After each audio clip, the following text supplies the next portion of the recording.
আমরা শুরু থেকে বলে আসছি আমাদের বাংলাদেশের খেলার বিষয়গুলো নিয়ে আমরা শুরু থেকে বলে আসছি।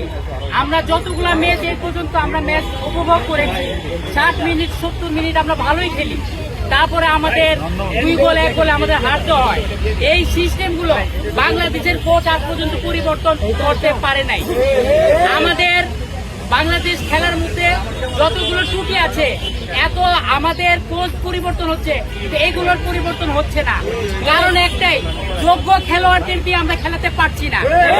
আমরা বিদেশি খেলোয়াড় দিয়ে বাংলাদেশে খেলাচ্ছি, অথচ আমাদের দেশের খুনি ভালো খেলোয়াড়রা বিদেশে খেলছে।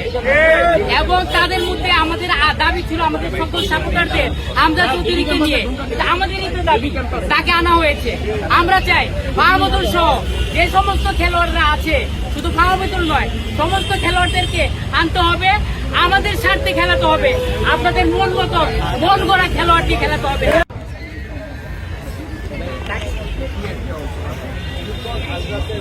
কিন্তু চেষ্টা করছে, কিন্তু তার যে ম্যানেজমেন্টের ভিতরে আপনারা হয়তো জানেন না যে বাংলাদেশের যখন ম্যানেজার সিলেক্ট করা হয় তখন সত্যজিৎ দাস সুপু, তিনি আবাহনীর বর্তমান ম্যানেজার, তিনি উঠে বেরো লাগছিলেন। আর আমরা জানি এর আগেও সত্যজিৎ সুপু যে তিনি কামিল দেওয়ার জীবনের মতো খেলোয়াড় কিনে বাংলাদেশকে একের পর একদিন বাংলাদেশের ম্যাচ লস করছে। শহীদুল আলম তোলার মতো গোলকিপারে খেলে একের পর এক নষ্ট করছে।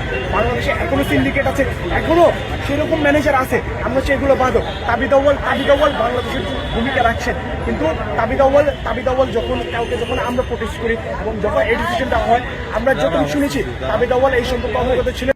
আমরা তাদের বিরুদ্ধে কথা বলছি। এই কর্মসূচি চলতেই থাকবে ইনশাআল্লাহ। আমরা চাই মাহমুদুলকে ভারত ম্যাচে অবশ্যই রাখবেন। আজকে বাফুফের সভাপতি তাবিদ আউয়ালের প্রতি আমি আহ্বান করছি, আমাদের ক্রীড়া উপদেষ্টা আসিফ মাহমুদের প্রতি আমি আহ্বান করছি, এবং কোচ ক্যাপ্টেনের প্রতিও আমি আহ্বান করছি, আপনারা দ্রুত আমাদের চাওয়াকে পূরণ করুন, আমাদের বাস্তবতাকে আপনারা পূরণ করুন।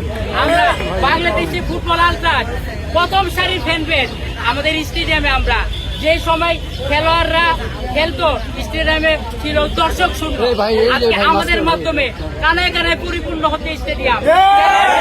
খেলোয়াড়দের আমরা উৎসাহ দিচ্ছি, খেলোয়াড়দেরকে আমরা প্রাণ দিয়ে চেষ্টা করছি তাদেরকে এগিয়ে নিতে। আর আপনারা আপনাদের পছন্দ মতো খেলোয়াড় দিয়ে বাংলাদেশের ফুটবলকে ধূলিসাৎ করবেন, সেটা আমরা হতে দিতে পারি না।